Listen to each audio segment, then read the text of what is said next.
The Chicago 8 were willing to give up their freedom to protest against the 2.5 million Americans that were sent to serve in Vietnam under the presidential rule of Lyndon Johnson.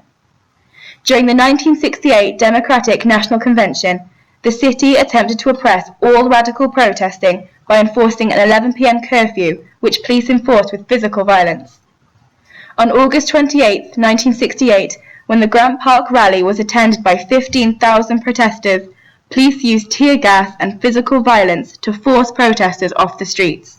8 demonstrators and 8 police officers were indicted.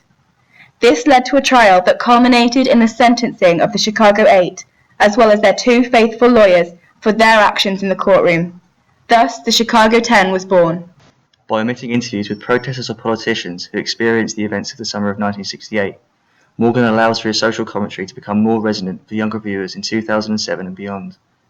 By placing less emphasis on historical context and instead focusing the narrative on the characters' battles with the repressiveness of the state, Morgan makes the concerns and demands of the Chicago 8 become more applicable for a 21st century audience. The inclusion of music from the Beastie Boys and Eminem, as opposed to music from the 60s, as well as the presence of renowned Hollywood actors, only furthers this contemporary reach. The use of animation harks back to illustrations used in periodicals such as Harper's Weekly, which often, according to Joshua Brown, suggested that illustrations reflected the opinions of the elite. Yet as society began to shift and unrest grew, the illustrations began to reflect the views of the whole of society, rather than demonising the working class, as they did with Les Petrolus during the Paris Commune and the anarchists during the Haymarket Affair.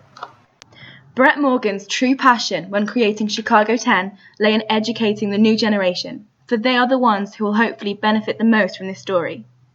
In 1975, when Saigon conceded to the communist forces, Martha Gellhorn claimed that consensual amnesia was the American reaction, an almost instant reaction to the Vietnam War. By creating Chicago 10, Morgan ensures that Abbie Hoffman and his fellow Yippies will never fall victim to the plague of selective amnesia. However, A.O. Scott views this film as an affirmation of received thinking rather than a challenge to it.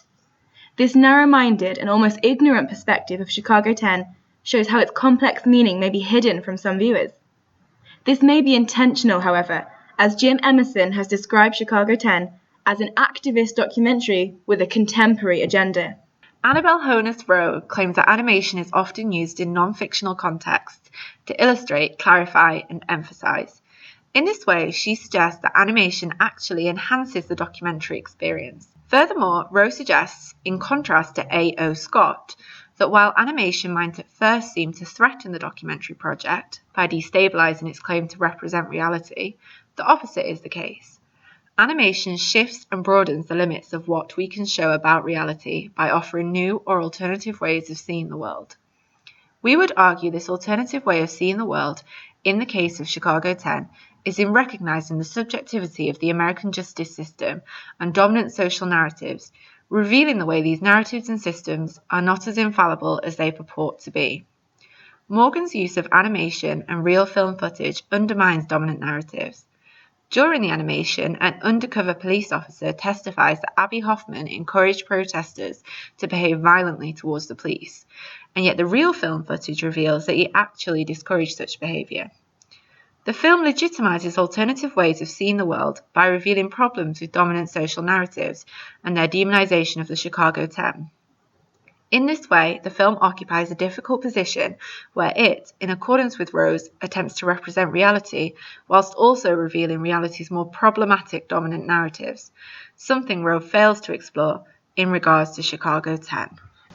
Like the Haymarket anarchists, the protesters used the courtroom as a platform from which to proliferate their ideology and deployed the red flag to symbolise their unity and rejection of the capitalist system. Yet while the links to Haymarket are significant, Brett Morgen is more concerned with attempting to locate the counterculture of the 1960s within a 21st century framework. This footage shows protesters at the 2008 Republican National Convention at St. Paul's, Minnesota, organising for an end to the war in the Middle East and wider socio-economic inequalities. This is an example of what Dr. John Funcham terms left nostalgia, whereby protesters reanimate the revolutionary past to serve the exigencies of the present. Certainly, Morgan's production is relevant in modern society. Upon the film's release, 70% of Americans didn't support the war in Iraq, at a time when President George Bush sent 20,000 more soldiers to the Middle East. Morgan thus denotes that the concerns of countercultural protesters in the 1960s are just as relevant to viewers in the modern era.